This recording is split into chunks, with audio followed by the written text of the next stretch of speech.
Good morning and praise the Lord, everybody. Greetings to all in the name of our Lord and Savior Jesus Christ. आप सबको प्रभु यीशु मसीह के पवित्र और जिंदा नाम से जय मसीह की। परमेश्वर का हम धन्यवाद करते हैं आज इस सुंदर समय के लिए।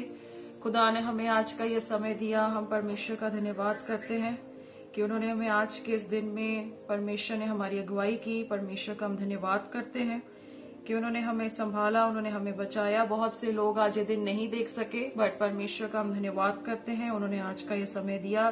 परमेश्वर की महिमा हो, स्तुति हो, आराधना हो। आप सब जितने भी लोग हैं आज प्रभु यीशु के नाम से आप सबकी सलामती हो। Many people haven't seen this day so far, but परमेश्वर भले हैं, परमेश्वर दयालु है। जिन्होंने हमें आज का ये दिन दिया, मैं सच में परमेश्वर का धन्यवाद करती हूँ। और आप सबको आज जानते हैं कि आज हम यीशु मसीह के रेजरेक्शन डे को लोग आज ईस्टर जो है आज दुनिया भर में इसे मनाया जाएगा। दुनिया भर में लोग इसे सेलिब्रेट करेंगे क्योंकि आज जानते हैं कि हमारा प्रभु यीशु मसीह जो है वो मुर्दों से जिंदा हो चुका है, वो जी उठे हैं। और हम सब जानते हैं कि परमेश्वर हमारे साथ है, परमेश्वर हमारी ओर है। सो जितने भी जन हैं आप सबको मैं ये कहना चाहती हूँ कि आप अपने आप को तैयार करें। आज हम भी प्रभु यीशु मसीह के वचनों से आज बहुत सारी बातों को सीखने जा रहे हैं, क्योंकि हम जानते हैं कि जिस परमेश्वर को हम जानते हैं, जिस खुदा की हम सिताइश करते हैं, वो बहुत ही महान परमेश्वर है। सो जैसे भी हम हो, but God is always good. परमेश्वर हमारे लिए भला है, परमेश्वर हमारे लिए मुबारक है। सो आप जितने जन हैं आप अपने बाइबल्स को, अपनी नोटबुक्स को अपने साथ रख सकते हैं, तैयारी कर सकते हैं, क्योंकि आज हम परमेश्वर के जीविते वचन से बहुत सारी बातों को सीखने जा रहे हैं। सो आई बिलीव कि आज आपकी जिंदगी में एक खुशी का दिन होगा, आनंद का दिन होगा, बिकॉज आज जो हम हैं प्रभु यीशु मसीह के वचनों से बहुत सारी बातों को सीखने जा रहे हैं। सो आप अपने आप को भी तैयार करें, अपने आप को भी स्टेडफास्ट करें। परमेश्वर के पवित्र शास्त्र से आज हम बहुत सारी बातें सीखेंगे। मेरा लाइव आने का जल्दी ये मकसद है because I have to go for another meeting. So इसीलिए मुझे आज थोड़ा जल्दी ही इसे स्ट्रीम करना पड़ा। सो आप जितने जन देखेंगे, बाद में भी इसे देखेंगे, आप जरूर औरों तक भी इस वचन को लेकर जाइएगा। परमेश्वर के पवित्र वचनों से हम बहुत ही सारी बातें सीखने जा रहे हैं। सो आई बिलीव कि आप सब परमेश्वर की दया से सलामत होंगे। परमेश्वर आप सबको आशीष दे। एंड टुडे मैं फिर से कहना चाहती हूँ, वी ऑल नो दैट हम सब जो है प्रभु यीशु मसीह की रेजरेक्शन पावर को, पौलुस कहता है कि मैं मसीह के पुनरुत्थान की शक्ति को समझ सकूं, मुझे यही चाहिए कि मैं प्रभु यीशु मसीह के रेजरेक्शन पावर को समझ सकूं, खुदा की पुनरुत्थान की शक्ति को मैं समझ पाऊं। यही मेरा एक मेन मकसद है, यही मेरी मेन चाहत है। सो आज हम सब बहुत सारी बातों को सीखेंगे।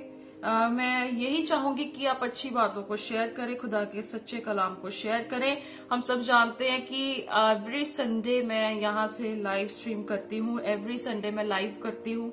आप सब जानते हैं कि आप MMB जलंधर ऑफिशियल पेज से मेरा लाइव आना होता है। सो आप सब जितने भी जन हैं आप जरूर इसे लाइव देख सकते हैं। आप लाइव इसे एवरी संडे जो है देखते भी हैं। मैं बहुत खुश हूँ इस बात से कि आप सब एवरी संडे जो है हमारे साथ ट्यून इन होते हैं, ज्वाइन इन करते हैं। एंड आई बिलीव कि आप सब जो है परमेश्वर के वचन से बहुत आशीष पाएंगे। जरूर आगे तक इसे सीखिएगा, क्योंकि आज जो है प्रभु हमसे बात करना चाहते हैं। सो let's start with it. And मुझे ज्यादा जो है वेट ना करना पड़े, और मैं ज्यादा से ज्यादा इसे जल्दी ही करना चाहती हूँ, क्योंकि हम सब जानते हैं कि हर एक की अपनी अपनी फेलोशिप्स हैं, हर एक की अपनी अपनी संगति है। So I just want that all of you should join in quick and we shall start with the meeting. अगर मेरी वॉइस ऑडिबल है, अगर आप मेरी आवाज सुन सकते हैं, अगर आपको मेरी क्लियर वॉइस दिखती है या सुनती है, या आपको लगता है visuals is clear, then you can also put a clear sign also. So let's start करते हैं। कुछ ही समय में हम परमेश्वर के वचन से जल्द ही स्टार्टअप करने जा रहे हैं। सो आप सब जितने भी जन हैं आप जरूर आज वचन से सीखेंगे। मुझे विश्वास है कि परमेश्वर आप सबको बहुत आयत से आशीष और बरकत भी देंगे, और परमेश्वर के वचन में आप भी अपने आप को लौलीन और प्रार्थना में लौलीन रखें। सो let's start with the meeting now.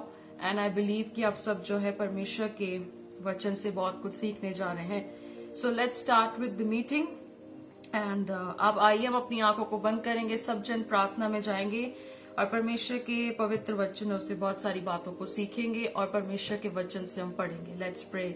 स्वर्गीय पिता, धन्यवाद करते हैं प्यारे प्रभु यीशु मसीह के पवित्र नाम से। प्रभु हम आपके सामने आते हैं। स्वर्गीय पिता, धन्यवाद करते हैं कि आपने हमें संभाला मेरे प्यारे परमेश्वर, आपने हमें बनाया प्रभु जी, आपने हमारी माँ की गर्भ में से प्रभु हमें चुना। परमेश्वर हम धन्यवाद करते पिता, सच में बहुत सारे लोग आज ये दिन नहीं देख सके, बहुत सारे लोग आज इस दुनिया से रुखसत कर चुके हैं। कई लोगों ने आज का ये दिन नहीं देख पाए परमेश्वर, कई लोग जिंदगी और मौत से लड़ रहे। प्रभु हम धन्यवाद करते पिताजी कि आपने हमें संभाला परमेश्वर, हमें प्रोटेक्ट किया परमेश्वर, आपने हमें आज का ये दिन दिखाया। प्रभु धन्यवाद करते स्वर्गीय पिता, यीशु नासरी के नाम से हम दुआ करते प्यारे प्रभु, आपका फजल, आपका अनुग्रह आज हम सब पर हो, आपकी आशीष हम सबके साथ हो। खुदावंद जैसे मर्जी आपकी स्वर्ग में पूरी होती है, आज हम सबकी जिंदगियों में आपकी मर्जी पूरी हो सके। खुदावंद दुआ करते कि आज का कलाम बहुत जगहों तक पहुंचे प्रभु, 30, 60, 100 गुना आशीष और बरकत आपके कलाम से हो। खुदावंद हम दुआ करते हैं कि आज का कलाम बहुत सारी जिंदगियों को परिवर्तित करे, ताकि हम मसीह के पुनरुत्थान की शक्ति को तुच्छ ना जाने और सलीब की कथा बहुत सारे लोगों के लिए नजात का कारण है। मेरे प्यारे परमेश्वर, जो आप पे विश्वास करता है अनंत जीवन उसका ही है। खुदावंद दया करे, कृपा करे, आगे के वचनों को अपने आप को सुनने वालों पर आशीष और बरकत दीजिएगा। खुदा बाप हम दुआ करते कि आज का कलाम बहुतों तक पहुंचे और बहुतों की जिंदगियों को परिवर्तित करे, ताकि परमेश्वर हम वो बन सके जैसा आप हमें बनता देखना चाहते हैं।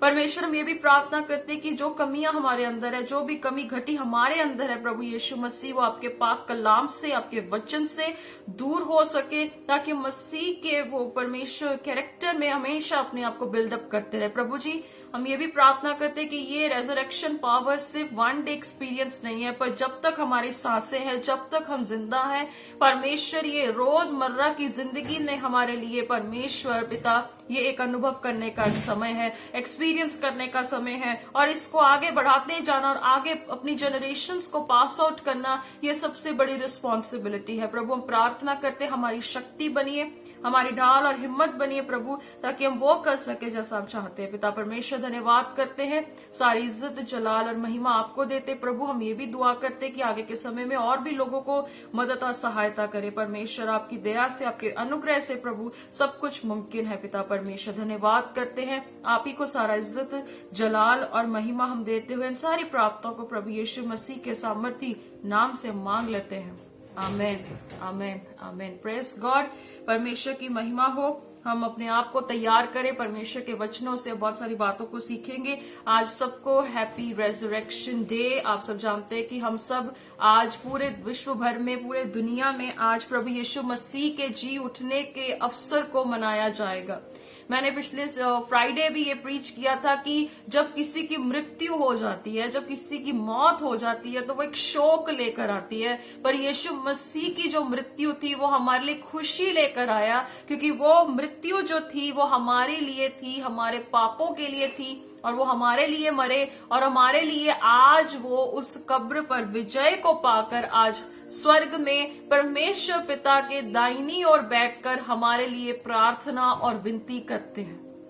कलाम कहता है कि यीशु मसीह जो थे वो गहराइयों में, धरती की गहराइयों में गए, धरती की उन गहराई हुई जगह पर बहुत डीप रेलम्स में गए, क्योंकि उन्होंने आने वाली जनरेशन्स को बचाने के लिए, अर्थात बहुत सारे लोगों को नजात, खुशखबरी देने के लिए और एक सैल्वेशन हमारे लिए जो उन्होंने रखी थी उसे देने के लिए, खास तौर से अंधकार की, मौत की, लूसीफर की हर एक शक्ति को तोड़ने के लिए प्रभु यीशु मसीह ने जन्म लिया था। और प्रभु यीशु मसीह ने उस कब्र पर विजय को पाकर हमें एक जिंदा आशा दी कि हम उस पर विश्वास कर सकते हैं, जैसा उसके वचन में लिखा है कि जिसने हमसे प्रतिज्ञा की है वो विश्वास योग्य है, वो फेथफुल है। अब जब परमेश्वर हमारे लिए फेथफुल है तो हमारे लिए कितना जरूरी है कि हमें अपनी रेगुलर लाइफ में भी हमें कितना फेथफुल होना है,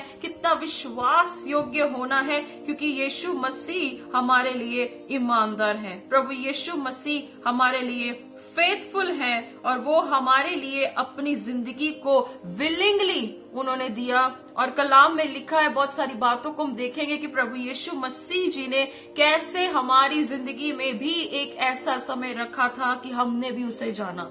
हालेलुया। सो आइए पवित्र शास्त्र से हम बातों को देखेंगे। बुक ऑफ लूका की पुस्तक, उसकी 24 बाब को आज हम देखने जा रहे हैं। Book of Luke chapter 24।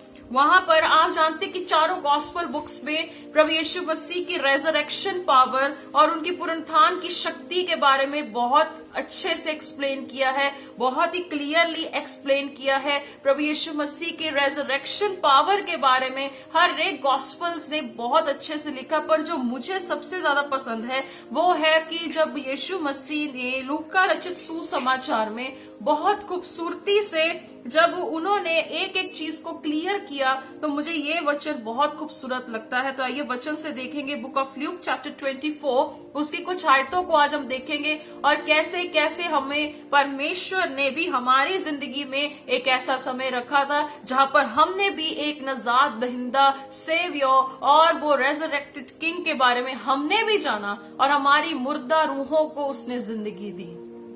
क्योंकि यीशु मसीह का आना इसलिए नहीं था कि ये जिस्म को वो क्या करे, रेजरेक्ट करे। वो रेजरेक्शन तो मिलेगी जब कोई प्रभु में सो जाएगा, तो उसे ये पुनरुत्थान की शक्ति अर्थात उसको नई देह मिलेगी, नई बॉडी तो मिलेगी ही मिलेगी। पर उससे ज्यादा बढ़कर यीशु मसीह का एक गोल था कि इंसान जिसकी आत्मा, जिसका ज़मीर मर चुका है, जिसकी कॉन्शियस मर चुकी थी, जो पाप में मर चुके थे, उन लोगों को रेजरेक्ट कर परमेश्वर पिता के अनंत पिता के बारे में एक्सप्लेनेशन और वो एग्जिस्टिंग फादर के बारे में सिखाने के लिए यीशु मसीह का एक उद्देश्य था कि रेजरेक्टेड किंग को वो जान सके।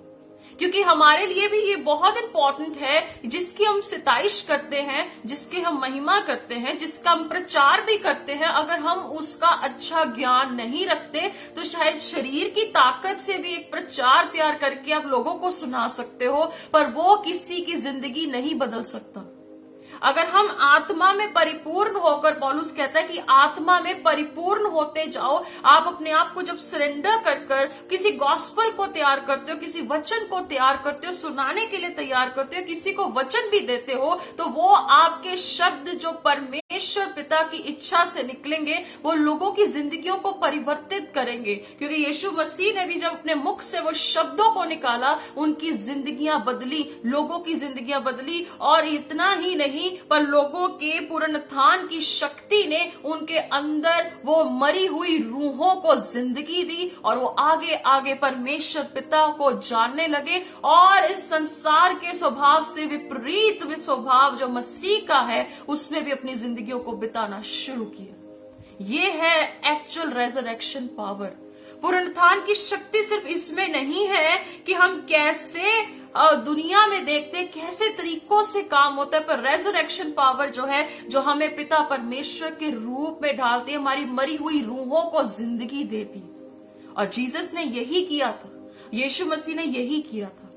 यीशु मसीह का वचन कहता है, जब हम पढ़ते इफिसियों की पुस्तक उसकी 4 बाब पढ़ते हैं, वहां पर आपको एक वचन मिलता है, वहां पर आपको एक एविडेंस मिलता है कि प्रभु यीशु मसीह आकाशों से परे जाकर गए। और उससे पहले लिखता है कि वो धरती की गहरी स्थानों पर गए, और धरती की गहरे स्थानों पर जब गए तो आपको पता है कि नूह के समय में बहुत सारे लोगों ने बिना गॉस्पेल के अपनी जिंदगियों को गंवाया। Jesus has also saved them, और उससे आगे भी हम जैसे लोगों को जो अन्य जातियां में से थे, प्रभु ने उन्हें भी ये होप दी, एक जिंदा आशा दी कि एक है जिसने मौत पर, कब्र पर और नरक पर अपने लहू से विजय को पाया। और कहता वो आकाशों से परा चला गया, आकाशों के ऊपर वो जा बैठा और पिता परमेश्वर के सामने महायाजक के रूप में हमारे लिए विनती करता है। क्योंकि पिता परमेश्वर के सामने कोई भी यीशु के बिना नहीं जा सकता। कहता जिसने मुझे देखा उसने पिता को देखा, जिसने मुझ पे विश्वास किया उसने मेरे भेजने वाले पर विश्वास किया। कहता है जिसने मेरी बातों पर ध्यान दिया उसने उसकी बातों पर ध्यान दिया है जिसने उसे भेजा है। कहता जब तुम मेरी बातों को मानोगे तो तुम पिता से प्यार करते हो, वो सिद्ध होगा। कहता जब तुम पिता परमेश्वर को कहते हो कि मैं तुमसे प्यार करता हूं पर मेरी बातों पे विश्वास नहीं करते तो तुम अपने झूठ के पिता से हो, इब्लीस से हो, क्योंकि वो झूठ शुरू से बोलता आया है। आप जानते आदम की पीढ़ी से लेकर जब तक यीशु नहीं आए कितने झूठ कह सकते हैं, कितने झूठ में फंसाया होगा। एक समय पे नबी आए, वो चले गए, आए और चले गए, पर हमारे लिए एक अनंत काल का पिता, क्योंकि जब आप यशाया उसकी 9:6 पढ़ते हैं वहां लिखा है कि अनंत काल का पिता और अद्भुत युक्ति करने वाला हमारे लिए आएगा, और वो आया और हमारी जिंदगियों को परिवर्तित करने के लिए आया। अनंत काल का पिता, शांति का राजकुमार, ये बातें कब से वो कह चुके थे, बस उसका पूर्तिकरण हमारी जिंदगियों में एक समय पर होना था। और वो किया गया। कैसे किया गया? जब यीशु मसीह ने सलीब पर कहा कि सब कुछ पूरा हो चुका। हालेलुया। सो आप विश्वासियों, प्रभु के लोगों, या कोई भी प्रभु को नहीं भी जानता हो, मैं आप सबको ये बात कहना चाहती हूँ कि यीशु मसीह की कब्र आज भी खाली है और आपका और मेरा विश्वास यीशु ने व्यर्थ जाने नहीं दिया। अगर आज यीशु मसीह जिंदा ना होते तो शायद आज हमारा विश्वास व्यर्थ होता, हमारी उपासना व्यर्थ होती और ये प्रचार करना भी व्यर्थ होता कि यीशु मुर्दों से जिंदा है। अगर आज उसकी कब्र खाली है, अगर आज वो जिंदा है, आज उसका एविडेंस है हमारी जिंदगियों को, स्पेशली उसने जब चेंज किया तभी हम उसकी गवाही देते हैं कि वो मुर्दों से जिंदा है और वो मसीहा है।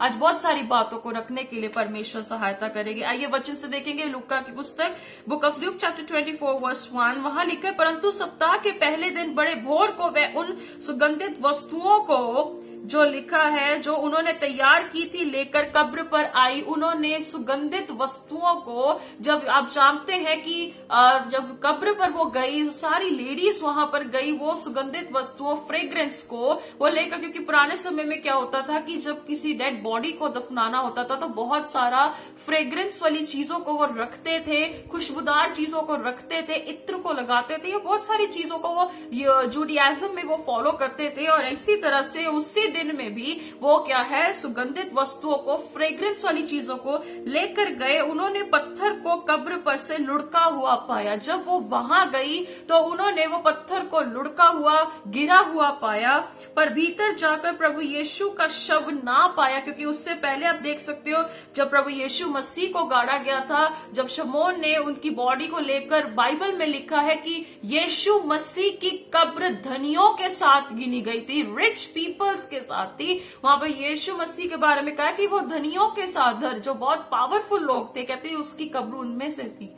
बहुत रिच पर्सन जो कहते हैं ना, उसने उसे लिया और उसे वहां पर रखा गया। और बाद में हम देखते हैं कि उस पर पहरा लगाया गया। रोमी सरकार ने स्टैंप लगाई थी कि कोई इसकी बॉडी को चुरा ना सके, पर यहां पर आप देख सकते हो कि कोई भी मोहर उसे रोक नहीं सकी, कोई मोहर यीशु को जी उठने से रोक नहीं सकी। क्योंकि कलाम कहता है कि यीशु मसीह ने अपने देह में रहते हुए दुख उठाकर क्या सीखा, आज्ञा मानना सीखा, और भक्ति के कारण उसकी सुनी गई। तभी परमेश्वर पर जो विश्वास करता है, यीशु के वसीले से वो नजात को पाता है, छुटकारे को पाता है, और परमेश्वर पिता उसकी जिंदगी में बदलाव लेकर आते हैं। क्योंकि यीशु ने खुद उस बदलाव को हमारे लिए देखा, रखा, एग्जाम्पल सेट किया। लिखा है, भीतर जाकर प्रभु यीशु का शव ना पाया। 4 आयत, जब इस बात पर भौचक्की हो रही थी तो देखो 2 पुरुष झलकते वस्त्र पहने हुए उनके पास आ खड़े हुए, और जब वे डर गई और धरती की ओर मुंह झुकाए रही तो उन्होंने उससे कहा, तुम जीवितों को मरे हुओं में क्यों ढूंढते हो? कहता तुम जो जीविते लोग हैं उनको कब्र में क्यों ढूंढ रही हो? तुम उसे क्यों वहां ढूंढ रही हो? Why you're finding her? Why you're finding him at that place? कहता तुम जीवते को मरे हुओं में क्यों ढूंढते हो? ये वह यहाँ नहीं परंतु जी उठा है। वो यहाँ पर नहीं है, पर कलाम के अनुसार वो जी उठा है। वहां पर एक बहुत खूबसूरती से लिखा है, स्मरण करो, रिमेम्बर दैट। कि उसने गलील में रहते हुए तुमसे कहा था, अवश्य है कि मनुष्य का पुत्र पापियों के हाथ में पकड़वाया जाए और क्रूस पर चढ़ाया जाए और तीसरे दिन फिर जी उठे। आप मत्ती में भी पढ़ सकते हो, मरकुस में भी पढ़ सकते हो, लूका में भी पढ़ सकते हो। तीनों बाइबल बुक्स में आपको हर जगह पर ये कॉन्टेक्स्ट मिल जाएगा। यीशु मसीह ने 3 बार भविष्यवाणी की अपनी सलीबी मौत के बारे में कि मैं मारा जाऊंगा, मैं गाड़ा जाऊंगा, मैं तीसरे दिन मुर्दों से जी उठूंगा। और फिर उसके चेले कहते थे ऐसा ना हो सके, कहता जहां तू जाएगा वहां मैं जाऊंगा, जहां तू मरेगा हम भी वहां मरने को तैयार है। यीशु ने फिर क्या कहा था, जहां मैं जाता हूं तुम वहां नहीं जा सकते। कहता जहां मैं जाने पर हूं तुम नहीं जा सकते। फिर पतरस कहता है नहीं प्रभु, हम तो तेरे लिए मरने को भी तैयार हैं। जिसने सबसे पहले कहा था कि हम तेरे लिए मरने को तैयार है, उसी ने 3 बार यीशु का इनकार किया। हालेलुया। सो यहाँ पर भी आप देखिए, उस स्वर्गदूतों ने याद दिलाया कि भाई याद करो उसकी बात को, याद करो कि उसने क्या कहा था।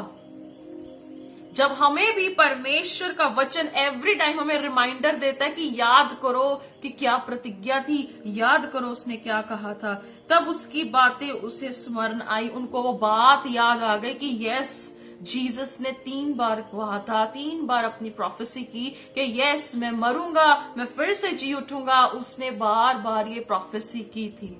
कहते उसे याद आया और फिर जाकर उन्होंने गवाही दी कि वो यहाँ नहीं है, वो मुर्दों से जी उठा है, वो जी उठा है। और वहां पर उन्होंने क्या किया, एक जगह पे लिखा है, 11 आयत पढ़ते हैं, परंतु उनकी बातें उन्हें कहानी सी जान पड़ी। कई लोगों को आज भी यीशु मसीह की कथा जो है वो कहानी लगती है। कई लोगों को लगता है कि ये स्टोरी टेलिंग है। और पौलुस भी कहता है कि क्रूस की जो कथा है कई लोगों के लिए क्या है, मूर्खता की बात है, और जो उस पर विश्वास करते हैं उनके लिए छुटकारे की बात है। पर ये वही 11 चेले थे, ये वही घबराए हुए चेले थे। रातों को नींद ना आई होगी उनको कि जब उन्हें पता लगा होगा कि यीशु मर चुका है और वो जिंदा है या नहीं है। ये लोगों ने बात पर विश्वास नहीं किया। पर एक जना दौड़ के उठा, वो था पतरस। कहता पतरस उठकर कब्र में दौड़ा। वो पतरस जिसने यीशु का इनकार किया, वो पतरस कब्र में दौड़ा और झुककर केवल कपड़े पड़े हुए देखे, और जो हुआ था उसे अचंभा करता हुआ अपने घर को चला गया। हालेलुया। आप देख सकते हैं वो ही पतरस जिसने 3 बार यीशु मसीह का क्या किया, इनकार किया। 3 बार यीशु का क्या किया, इनकार किया। और वही पतरस दौड़ के जाके देखता है कि यीशु मसीह मुर्दों से जिंदा हो चुका है, उसकी कब्र खाली है। अरे उसकी कब्र खाली, उसके कपड़े पड़े हुए हैं, आज वो जिंदा है। फिर वो चला गया। और फिर आपको पता है कि इमाउस के रास्ते में 2 लोग थे, बातचीत कर रहे थे, चर्चा कर रहे थे। प्रभु यीशु मसीह उनके साथ थे पर उनकी आंखें बंद थी, और वो बातें करते गए और यीशु मसीह ने उनसे पूछा कि कौन सी बातें करते हो। और फिर 19 आयत से देखेंगे, वहां पर लिखा है 13 आयत से हम देख लेते। 2 इमाउस नामक एक गांव को जा रहे थे, यरूशलेम को कोई 7 मील की दूरी पर था। वह सब बातें जो हुई थी आपस में बातचीत कर रहे थे, चर्चा कर रहे थे कि यीशु मसीह मर चुका है, यीशु मसीह को कब्र में दफनाया गया। कई लोग ये अफवाह उड़ा रहे कि यीशु मसीह की कब्र खाली है। वो ऐसी बातों की चर्चा कर रहे थे, वे आपस में बातचीत कर रहे थे। तो यीशु आप पास आकर उनके साथ हो लिया। 16 आयत में लिखा है, परंतु उनकी आंखें ऐसी बंद कर दी गई थी कि उसे पहचान ना सके। कहता उनकी आंखें बंद कर दी गई थी कि वो उसे पहचान ना सके। उनकी आंखें बंद कर दी गई थी। इसका मतलब ये शायद जानबूझ के किया हो या कैसे है, ये खुदा जाने। कहता उनकी आंखें ऐसी बंद कर दी गई थी कि उसे पहचान ही नहीं सके कि वही यीशु है, वो जीसस है, वही सेवियर है जो हमारे लिए मरा और मुर्दों से तीसरे दिन जी उठा। कहता उनकी आंखें ऐसी बंद कर दी गई थी कि उसे पहचान ही नहीं सके। उसने उनसे पूछा, ये क्या बातें हैं जो तुम चलते चलते आपस में करते हो। वह उदास ही खड़े रह गए, वो उदास रह गए। अजीजों, जब आपको सच्चाई नहीं पता ना, तो लाख आपको मैं प्रचार कर दूं किसी बात के लिए, आपकी आंखें तब भी बंद रहेंगी। ये परमेश्वर का वरदान है कि जब आपकी आंखें खुल जाती हैं तो आप सच को जान लेते हो। तभी यीशु ने कहा जब तुम सच को जानोगे तो सच तुम्हें आजाद करेगा। ये वही लोग हैं जिन्होंने एक समय पर यीशु की बातों को सुना होगा, यीशु के कथन को सुना होगा, यीशु की पैराबल्स को सुना होगा, यीशु मसीह की हर बात को सुना होगा, पर उनकी आंखें ऐसी बंद थी कि उसे पहचान नहीं सके। आज बहुत सारे लोगों की भी आंखें बंद हैं, चाहे सब कुछ प्रचारक है, सेवक है, कुछ भी है, पर अभी भी आंखें बंद हैं, क्योंकि यीशु मसीह को एक्चुअल में कोई जानता ही नहीं है या जान ही नहीं पा रहा है, या वो सिर्फ एक लिमिट में आ चुके कि जीसस की यहीं तक बात है, इससे आगे कोई बात नहीं है। पर जो लोग सच्चे मसीहा को जानते हैं उन्हें यह पता है कि हम जिस यीशु की सेवा करते हैं, जिस यीशु की हम आराधना करते हैं, वो अपने वादों का सच्चा परमेश्वर है, वो अपने कलाम का खुदा है, वो मौजज़ों से बढ़कर अपने कलाम को महत्व देता है, वो अपने हर बात से बढ़कर अपने वचन को महत्व देता है। जो परमेश्वर अपने वचन को महत्व देता है तो उससे कई बढ़कर अगर आज ये माउस के व्यक्तियों की तरह हम लोग भी इसके वचन को महत्व देते, हम ऐसी चर्चा करके अपने दिलों को उदास करके ना बैठे रहते, अरे यीशु मसीह आया था वो तो मर गया, अरे वो कई लोग अफवाह उड़ा रहे, कई लोग कोई बात करे। नो, अगर ये लोगों को सच पता होता कि उसका मरना कलाम में लिखा था तो वो खुश होते और कहते कि हमारी नजात आ चुकी है, हमारा छुटकारा आ चुका है और इजराइल का छुटकारा आ चुका है। पर आपको पता है कि उसके अपने लोगों ने उससे तिरस्कार किया। रोमियो 10:20 में लिखा है कि जिसकी ओर मैंने हाथ बढ़ाया उन्होंने मेरा हाथ नहीं पकड़ा, पर जिसकी ओर मैंने हाथ नहीं भी बढ़ाया कहता उसने मेरा हाथ पकड़ लिया था, उसने मेरा हाथ पकड़ लिया था। अन्य जातियों के बारे में बात हो रही थी, उसके अपने लोगों ने उसे ना पहचाना। कहता तभी उनकी आंखें बंद थी, उसे पहचान ना सके, उसे पहचानने ना पाए।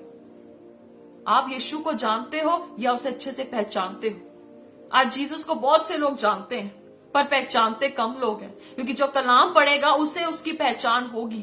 जब हम किसी व्यक्ति के साथ रोज रहते हैं तब हमें उस व्यक्ति की पहचान होती है कि भाई ये बंदा ऐसा है, ये ऐसा है। हम सिर्फ अगर 2-4 दिन बाद किसी व्यक्ति को मिलने जाते तो कहते हैं हम उसे जानते हैं, हाँ उसे जानते हैं वो कैसा है। पर जब हम किसी के साथ रहते हैं, मिलते जुलते, तब हमें पता लगता है कि हाँ हम उस व्यक्ति को जानते हैं और हम उसे अच्छे से जानते हैं। एक संगति मैटर करती है। कहता ये बातें जो कह रहे हैं सुनकर उनसे जो है एक व्यक्ति ने ऐसी बातें की कि ये सच में जो है नजात देगा, हमें छुटकारा देगा। और आगे लिखा है 19 आयत में यीशु मसीह उनसे पूछते हैं कि कौन सी बातें हैं। उन्होंने उससे कहा यीशु नासरी के विषय में जो परमेश्वर और सब लोगों के निकट काम और वचन में सामर्थी भविष्यवक्ता था, एक प्रॉफिट था। कहता परमेश्वर की ओर से बातें करता था। प्रधान याजकों और हमारे पास सरदारों ने उसे पकड़वा दिया कि उस पर मृत्यु की आज्ञा दी जाए और उसे क्रूस पर चढ़वाया। 21 आयत से बहुत इंपॉर्टेंट बात कहता है, परंतु हमें आशा थी, हमें विश्वास था कि यही इजराइल को छुटकारा देगा। इन सब बातों के सिवाय इस घटना के हुए 3रे दिन है और हम में से कई स्त्रियों ने भी आश्चर्य में डाल दिया। वही बात आगे कंफ्यूजन में डाल दिया। हमें क्या है, अफवाहें उड़ रही है कि यीशु जी उठा है, पर कहते हमें ये तो विश्वास था कि यही इजराइल को छुटकारा देगा। जब शव ना पाया तो ये कहती हुई आई कि हमने स्वर्गदूतों का दर्शन पाया जिन्होंने कहा वह जीवित है। तब हमारे साथियों में से कई एक कब्र, कौन गया था कब्र पर? पतरस दौड़ के गया कब्र पर और उसने यीशु के कपड़ों को वहां देखा और जैसा स्त्रियों ने कहा था वैसा ही पाया, परंतु उसको ना देखा, यीशु को नहीं देखा गया। फिर आपको पता है यहां तक से आगे जब हम बढ़ेंगे तो यीशु मसीह इतनी डांट लगाते हैं उन लोगों की, इमाउस के वो जो 2 व्यक्तियों की इतनी फटकार लगने वाली है, आप सब जानते हैं। पर इससे ऊपर आप देख सकते हैं हमें ये प्रतीति थी, हमें विश्वास था कि यही छुटकारा देगा, यही इजराइल को छुटकारा देगा। हल्के फुल्के में बात करने वाले लोग नहीं चाहिए, पर यीशु को सच्चे ईमान से परिपूर्ण लोग चाहिए कि यस हम जिस यीशु पर विश्वास करते हैं वो चट्टान है। हम अपने घर को चट्टान पे अजीजों आज बनाएं, रेत पर अपने घर को ना बनाएं। ये शक के साथ ना बोले कि हाँ वही छुटकारा देगा। हमें पता था क्योंकि वो जो काम देखते थे उसी के कारण वो सोचते थे कि यही इजराइल को छुटकारा देगा। पर आज अगर हम सच्ची बातों को स्टडी करेंगे, डीपली परमेश्वर की नॉलेज को लेंगे, तभी हमें भी पता लगेगा कि जीसस है कौन है, उसका कार्य क्या है, वो कैसे काम करता है और कैसे नजात देता है और कैसे अद्भुत रीतियों से कार्य करता है। और हम लोग आज ऐसे नहीं होंगे जो क्या है गुनगुने होंगे, एक जब जोश आता है तब हम ऊंची बात करते हैं, या हम जो है ठंडे पड़ जाते क्योंकि हमारा घर रेत पर बना होगा, हम ठंडे पड़ जाएंगे और हम सुस्त पड़ जाएंगे। हम भी ऐसे ही बस हल्की फुल्की बात करेंगे कि यही छुटकारा देगा। आप अपनी आंखों से देखे हुए चीजों से यीशु पर ईमान धरने से अच्छा है जब आगे कुछ ना भी दिखे, जब आगे पता है कुछ नहीं होगा, फिर भी ईमान रखना है, क्योंकि कलाम कहता है कि विश्वास क्या है, अनदेखी वस्तुओं का प्रमाण है। Faith is the assurance for the things unseen, जो नहीं दिखता है वही होता है विश्वास। जब यीशु मसीह जब वहां पर नहीं थे, कब्र खाली थी, तब उन्हें वहां प्रतीति करनी चाहिए थी कि यस, जीसस ने एक समय पे कहा था कि मैं मरूंगा और फिर से जी उठूंगा। ये वही जीसस है जिसने कहा था कि इस पत्थर को क्या है, एक एक पत्थर जो है मंदिर का तोड़ दिया जाएगा, उसको तोड़ा जाएगा। कहता है इस मंदिर को तोड़ दो, मैं 3 दिन बाद फिर उस मंदिर को बनाऊंगा। वो आकाश से परे होकर चला गया, क्योंकि वो धरती की गहराइयों से होकर गया और शैतान से वो चाबियों को उसने खींचा जो उसने अदन की वाटिका में पाई थी। हालेलुया। सो इसलिए अपनी जिंदगी को ऐसे व्यर्थ जाने मत दो। 25 आयत में देखिए, 24 में लिखेंगे, 25 में लिखा है, तब उसने उससे कहा, हे निर्बुद्धियों और विश्ववक्ता की सब बातों पर विश्वास करने में मंदमतियों। कहता कि तुम लोग निर्बुद्धि हो, तुम लोगों ने ना प्रोफेसीज पे विश्वास किया। मंदमती क्या मतलब है? जिसकी अक्ल पे ताला लगा।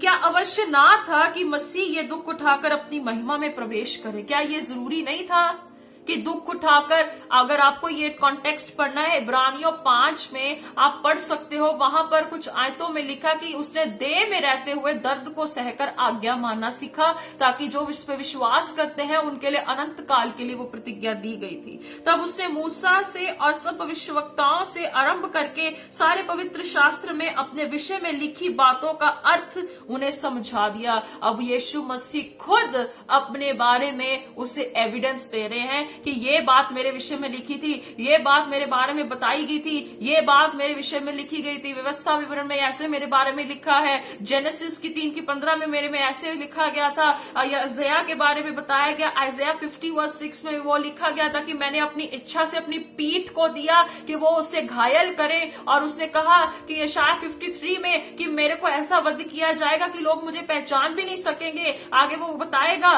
कि कैसे पिता की इच्छा थी कि मैं मरूं। और फिर आप जानते हैं कि कैसे आमोस की उसकी 8:9 में लिखा था कि कैसा अंधेरा छा जाएगा। जकरिया 13:7 में लिखा कि वो चरवाहे को काटेगा और उसकी भेड़ तितर बितर होंगी। उसने सारी बातें बताई। मलाकी तक उसने एक्सप्लेन किया होगा कि एक ऐसा एलिया आएगा जो सुधारेगा। कहता मैं वो एलिया बनकर आया, मैं नजात दहिंदा बनकर आया, मैं सेवियर बनकर आ गया। और उसने सारी बातें एक एक क्लियर ट्रांसपेरेंसी से वो बातें क्लियर की। फिर जब आगे आप पढ़ोगे वहां पर आपको ये बात मिलेगी कि जब यीशु मसीह ने रोटी तोड़ी, धन्यवाद के साथ तोड़ी, 31 आयत में लिखा है, तब उनकी आंखें खुल गई। तब उनकी आंखें खुल गई और उन्होंने उसे पहचान लिया और वह उनकी आंखों से छिप गया। जीसस छुप गए, यीशु छुप गए। कहता उनकी आंखें कब खुली? जब उसने रोटी तोड़ी। जब रोटी तोड़ी, धन्यवाद के साथ तोड़ी, फिर उनको पता लगा, अरे ये तो वही नजात दहिंदा यीशु है जिसके बारे में तुम बात कर रहे थे। जिसके समय पे, जब एक समय था कि वो उदास थे कि अरे वो मर चुका, पर जब उन्होंने ये देखा तो वो टिक के नहीं बैठे, वो दौड़े चेलों के पास। कहता हमने यीशु को देख लिया है।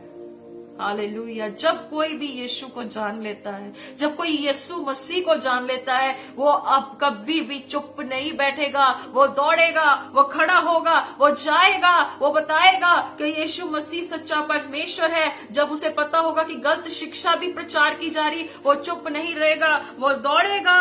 कि वो 34 आयत में लिखा है, प्रभु सचमुच जी उठा है। प्रभु सचमुच जी उठा है। जब 36 आयत से लेकर आप 40 आयत तक देख सकते हो, वहां पर यीशु मसीह के बारे में बताया गया कि उनके चेले जो थे, जीसस के जो चेले थे, वो क्या थे, वहां पर आए और उन्होंने कहा कि तुम्हें शांति मिले। शालोम मीन्स शांति हो, तुम्हारी सलामती हो। और वो डर गए और उन्हें समझ नहीं आया, उन्हें लगा कि हम एक भूत को देख रहे हैं। फिर कहा तुम क्यों घबराते हो, तुम्हारे शक क्यों उठ रहा है? कहता देखो, मुझे छू कर देखो, मेरे वो देखो क्या है, मेरे हाथों पे छेद है। कहता क्योंकि आत्मा की हड्डी मांस नहीं होता, जैसे क्या है लिखा है मुझ में देखते हो। कहता ये वो शरीर नहीं है, वो अब रेजरेक्टेड बॉडी है। रेजरेक्टेड बॉडी, पुनरुत्थान का देह उसे था। और कहता जब वो अपने हाथ पांव दिखाए, आनंद के मारे उनको प्रतीति ना हुई और वह आश्चर्य करते हुए कहता क्या यहाँ तुम्हारे पास कुछ भोजन है? फिर उन्होंने वहां पे खाना खाया और 43 और 44 हाथ में देखा, वहां पर लिखा है मैंने ये बातें, ये मेरी वे बातें हैं जो मैंने तुम्हारे साथ रहते हुए तुमसे कही थी कि अवश्य है कि जितनी बातें मूसा ने मेरे बारे में कही, जितनी प्रोफेसीज मेरे बारे में की गई थी, जीसस कहते इसका सबका होना बहुत जरूरी था। और फिर आगे जब आप पढ़ते हो 45 से लेकर 47, 49 तक बहुत खूबसूरती से वो बात लिखता है। कहता पवित्र शास्त्र बूझने की उन्हें समझ खोल दी गई, उनकी बुद्धि खोल दी गई कि वो शास्त्र को समझे, वो प्रोफेसीज को समझे। कहते वो समझ मिली। कहता लिखा था कि वो दुख क्यों ना उठाए। कहता अब तुम सच्चाई जान चुके हो, अब तुम्हें बात पता लग गई है। कहता चुप मत रहो। कहता अब समझ में क्या अनजान मत बने रहो। कहता जाओ यरूशलेम से लेके सारी जातियों को मन फिराव का प्रचार करो। कहता सबको बताओ कि तुम्हारे को मौका है कि तुम मन फिराव कर सकते हो, पश्चाताप कर सकते हो, मेरे पास आ सकते हो। 48 में लिखा तुम उसके गवाह हो। कहता जो बातें मैंने तुम्हें बताई हैं और तुम्हें प्रतिज्ञा जो मिली है, होली स्पिरिट की जो प्रतिज्ञा है, उससे 10 दिन बाद आप जानते कि पेंटिकोस्ट का दिन आया। परमेश्वर जब यीशु मसीह स्वर्ग रोहन में चले गए। आइए देखते प्रेरितों की पुस्तक उसकी 1 बाब और उसकी 8 नंबर आयत में प्रभु यीशु मसीह ने उन्हें कहा था, कहता कि मैं जाता हूं पर कहता तुम मेरे गवाह बनोगे। जीसस क्राइस्ट ने हमें ये रिस्पॉन्सिबिलिटी दे दी कि जाओ मेरी गवाही दो। कहता यरूशलेम, यहूदिया, सामरिया, पृथ्वी की छोर तक तुम मेरे गवाह बनोगे। नॉट बिकॉज कि आप अपनी शक्ति से, कहता पवित्र आत्मा के द्वारा, कहता होली स्पिरिट के थ्रू तुम मेरी विटनेसिंग करोगे, तुम मेरे प्रचार को करोगे। मैंने शुरू में बताया कि जब हम अपनी इच्छा से, अपनी स्वेच्छा से अगर किसी प्रचार को तैयार भी कर लें, अगर किसी की शारीरिक दशा में वो अपने प्रचार को तैयार कर ले, पर वो कभी किसी को बदल नहीं सकता। पर पाक रूह की शक्ति से जब हमारी जिंदगियों में परिवर्तन आता है, जब हमारी जिंदगियां बदलती हैं, तो औरों में भी वो परमेश्वर परिवर्तन लाता है। कहता क्यों लेकर आता है? क्योंकि मैं तुम्हारे साथ हूं। कहता जगत के अंत तक मैं तुम्हारे साथ हूं। जब वो हमारे साथ होगा, हम किसी को भी विटनेसिंग करेंगे, वो जिंदगी बदलेगी। क्योंकि वो आपकी ताकत से नहीं होगी, वो पवित्र आत्मा जो आपके अंदर होगा, वो यीशु को कबूल करने की शक्ति देगा, यीशु को मुक्तिदाता मानने की शक्ति देगा। और वो पुनरुत्थान की शक्ति जो आपके अंदर काम करेगी, आपकी जिंदा की हुई रूह में वो परमेश्वर की आत्मा जब आपके साथ काम करेगी, उस मरी हुई रूह में भी परमेश्वर अपना काम करेगा। रोमियो 8:11 में लिखा है, जिस यीशु मसीह को मुर्दों से जिलाने वाला आत्मा था, कहता तुम्हारी नश्वर देहों को भी जिंदा करेगा। ये है एक्चुअल रेजरेक्शन डे जो हम सेलिब्रेट एवरी डे करते हैं। क्योंकि हमारे पास ऐसा इख्तियार है कि संसार जो नाशवान होने पर है, उसके अंदर भी प्रभु यीशु मसीह की पुनरुत्थान की शक्ति काम करती है। क्योंकि जो इस संसार का चाहे सरदार कितना भी बड़ा बुलंदी में काम कर ले, उसे पता है कि उसके पास अधिकार नहीं है कि वो रूह को नाश कर सके।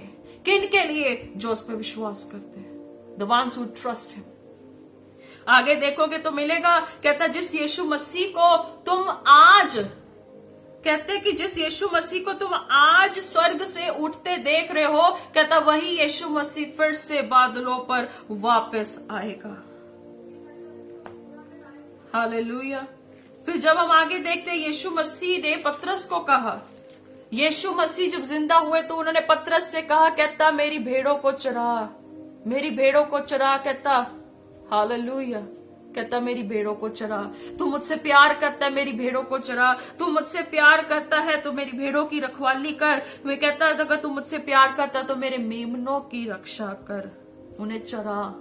इसका मतलब when you know the truth, जब पुनरुत्थान की शक्ति आपको पता लग जाती है, तो फिर वो आपको एक चीज साथ में जिम्मेदारियां भी देती है कि भेड़ों को चराओ, अच्छी शिक्षा दो, कलाम सिखाओ जो यीशु ने सिखाया, जो रिस्पॉन्सिबिलिटी दी है डिसाइपल्स को बनाओ, अच्छी खुराक भेड़ों को दो, क्योंकि यीशु ने पतरस को भी कहा कि बेटा अगर मैं जिंदा हूं, अगर मैं काम करता हूं तो तुम भी काम करोगे, मैं जिंदा हूं तो तुम भी जिंदा रहोगे। कहता मैंने जैसे तुम्हारी चराई की तुम मेरी भेड़ों की चराई करो, क्योंकि जीसस अब स्वर्ग में हमारे अंदर रहते हैं, जिस्म में हमारे अंदर रहते हैं, and he is waiting for us to start. वो हमारी वेट करते कि हम स्टार्ट करें। जब हम पढ़ते हैं लूक, उसकी हम पढ़ चुके हैं, मत्ती 28:20 में भी यीशु मसीह ने वही कहा कि मैं जगत के अंत तक तुम्हारे साथ हूं। जब वो हमारे साथ है, पाक रूह हमारे साथ है, तो हम कौन सी गहरी नींदों में सो रहे हैं, हम कौन सी नींद में पड़ चुके हैं, हमारे अंदर कैसी गहरी नींद अंदर पड़ी हुई है कि हम लोग नहीं जागृत हो पा रहे। यीशु कहता है या तो तुम ठंडे पड़ जाओ या गुनगुने पड़ जाओ। अगर तुम गुनगुने रहोगे तो मैं तुम्हें उगल दूंगा। जब हम पढ़ते प्रेरितों की पुस्तक उसकी 26:23, उसमें लिखा है, पौलुस कहता है कि अन्य जातियों के लिए और उसके अपने लोगों के लिए यीशु मसीह की मौत एक ज्योति बनी, एक नजात बनी, एक क्या बनी, लाइट बनी, कि जो उसमें विश्वास करता है वो कभी भी क्या है, अंधेरे में नहीं रहता है। आइए देखेंगे होशे की पुस्तक, होशेया चैप्टर 13:14 लिखा है, प्रभु यीशु मसीह के बारे में लिखा है, मैं उसको अधोलोक के वश में छुड़ा लूंगा और मृत्यु से उसको छुटकारा दूंगा।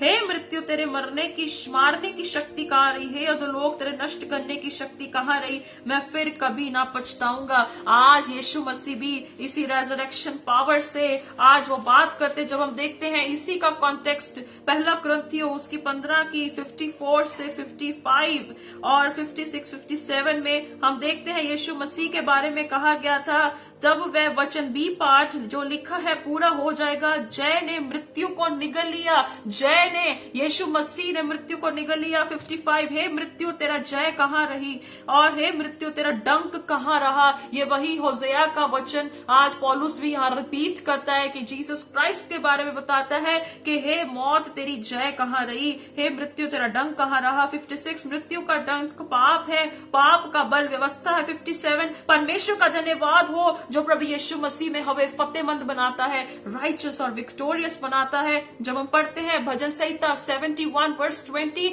वहां पर भी लिखता है, दाऊद कहता है कि वो यीशु को मृत्यु में पड़ा रहने नहीं देगा। वो खुद कहता है कि मैं मृत्यु में नहीं रहूंगा, मैं रेजरेक्ट हो जाऊंगा, मैं जी उठूंगा। और रेवलेशन में जब यूहन्ना को वो प्रकाशित वाक्य 17 से 18 में वो दर्शन देता है, कहता है मैं मर गया था पर मैं अब जीवित हूं। और जब हम पढ़ते हैं कि रोमियो 6:9 में कहता कि मौत का जो है उस पर वश ना चल सका। और इफिसियंस 1:19 से 20 में भी वो वचन लिखता है, कहता कि सब कुछ पूरा कर कहता सारी बातों पर विजय को लेकर प्रभु यीशु मसीह स्वर्ग के राइट में बैठकर हमें स्वर्गीय वस्तुओं पर वो बिठाता है।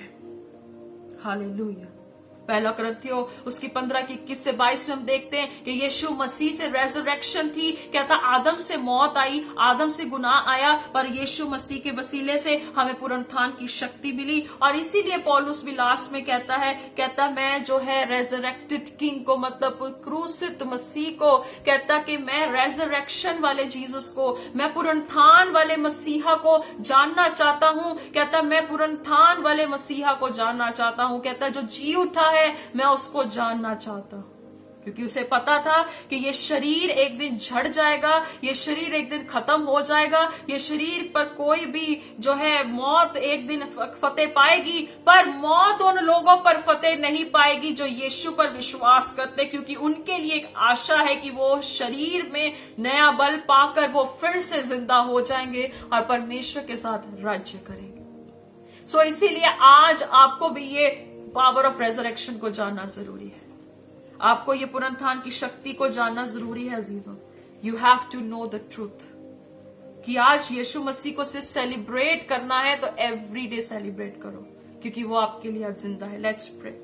स्वर्गीय पिता धन्यवाद करते प्यारे प्रभु जी आज सुंदर समय के लिए मेरे परमेश्वर पिता हम धन्यवाद करते प्रभु कि आप हमारे लिए जिंदा है, मुर्दों से जी उठे हैं और आज हमारे बीच में विराजमान है। प्यारे प्रभु धन्यवाद करते हैं कि रेजरेक्शन को हम जान सके कि पुनरुत्थान की शक्ति सिर्फ उन लोगों के लिए है जो उस पर विश्वास करते हैं। यीशु आपने कहा जो मुझ पे विश्वास करता है यदि वह मर भी जाए तो भी वह जी उठेगा, वो तब भी जीवित रहेगा। प्रभु धन्यवाद करते कि आपने हमें आज रेजरेक्शन पावर के बारे में सिखाया कि पुनरुत्थान की शक्ति हमें जिंदगी देती है। परमेश्वर पिता विश्वासियों के लिए बहुत बड़ा अवसर है कि वो आप पे विश्वास करें और आपके रास्ते पर चले। प्रभु प्रार्थना करते हैं स्वर्गीय पिता आने वाले समय में जब हम वचनों से सीखें, वचनों की और गहराई और प्रकाशनों को समझे, प्रभु आप हमारे साथ हो, हमारी अगुवाई करें। पिता आने वाले समय में जो भी इन वचनों को सुने 30, 60, 100 गुना आशीष और बरकत पाए। पिता आगे के सारे समय को अगले हफ्ते में सबको संभाले रखे ताकि प्रभु आपकी इच्छा सब पर पूरी हो सके। शुक्रगुजार करते हैं, धन्यवाद करते हैं। पिता आप बड़े और मैं घटूं। पिता परमेश्वर कोई छल की बात हमारे मुख से ना निकले और परमेश्वर आपकी इच्छा में हमारी अगुवाई करे। सारा इज्जत जलाल और महिमा हम आपको देते हुए इन सारी प्रार्थनाओं को प्रभु यीशु मसीह के सामर्थी नाम से हम मांग लेते हैं। Amen, amen, amen. God bless you. परमेश्वर आपको आशीष दे और मेरा विश्वास है कि प्रभु के वचन ने आपसे आज बात की होगी। इस पुनरुत्थान की शक्ति को अपनी एवरीडे लाइफ में एक्सपीरियंस करें और आगे बढ़ते जाए। नेक्स्ट संडे फिर से 10 से 10:30 के बीच में हम फिर से लाइव आएंगे और इस हफ्ते जो है लाइव जल्दी करने का मुख्य कारण था क्योंकि मुझे कहीं और मीटिंग के लिए भी जाना है। सो नेक्स्ट वीक फिर से मिलेंगे। परमेश्वर की दया में बने रहे। God bless you.